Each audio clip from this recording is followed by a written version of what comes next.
ದೇವಸ್ಥಾನವು ಚಿಕ್ಕಮಗಳೂರು ಜಿಲ್ಲೆ ಕೊಪ್ಪ ತಾಲೂಕಿನ ಕಸವೆ ಗ್ರಾಮದಲ್ಲಿದೆ. ಇಂದಿನ ಕಾಲದಲ್ಲಿ ತಪ್ಪು ಮಾಡಿದವರನ್ನು ಕೊಪ್ಪಕ್ಕೆ ಹಾಕು ಎಂಬ ಮಾತು ಇತ್ತು. ಅಂತಹ ದಟ್ಟ ಕಾನನದಲ್ಲಿ ಇರುವ ಕಮಂಡಲ ಗಣಪತಿ ದೇವಸ್ಥಾನವು ಸುತ್ತಮುತ್ತಲಿನ ಜನರಿಗೆ ಆರಾಧ್ಯ ದೈವವಾಗಿದೆ.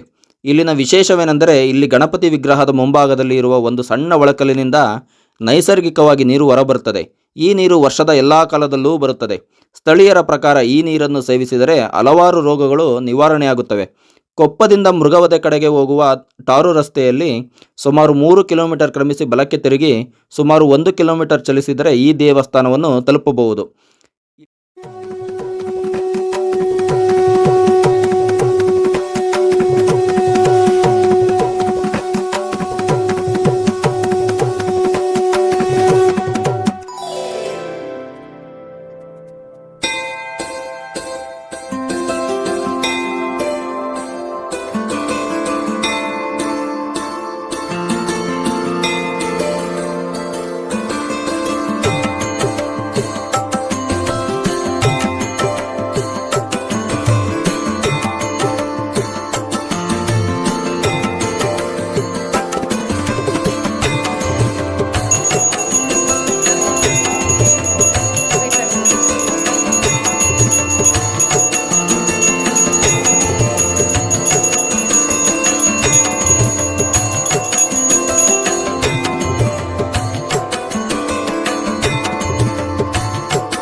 ಕೊಪ್ಪದಲ್ಲಿರುವ ಇತರೆ ಪ್ರವಾಸಿ ಸ್ಥಳಗಳೆಂದರೆ ಮುಸುರೆ ಹಳ್ಳ, ಕಸವೆ ಜಲಪಾತ ಮತ್ತು ಮೃಗವಧೆ. ಸ್ಥಳೀಯರ ಪ್ರಕಾರ ಮುಸುರೆ ಹಳ್ಳದಲ್ಲಿ ಸೀತೆಯು ವನವಾಸದ ಸಮಯದಲ್ಲಿ ಈ ಹಳ್ಳದಲ್ಲಿ ಅಡುಗೆ ಮಾಡಿದ ಪಾತ್ರೆಗಳನ್ನು ತೊಳೆದಿದ್ದರಿಂದ ಈ ಹೆಸರು ಬಂದಿದೆ.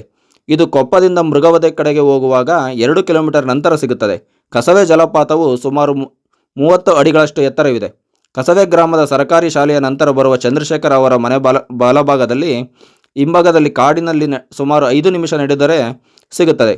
ಇಲ್ಲಿಗೆ ಹೋಗಲು ಸ್ಥಳೀಯರ ಮಾರ್ಗದರ್ಶನ ಬೇಕು. ಮೃಗವಧೆಯು ಕೊಪ್ಪದಿಂದ 14 ಕಿಲೋಮೀಟರ್ ದೂರದಲ್ಲಿದೆ. ಇತಿಹಾಸದ ಪ್ರಕಾರ ರಾಮನು ಮಾಯಜಿಂಕೆಯನ್ನು ಕೊಂದದ್ದು ಇಲ್ಲಿಯೇ.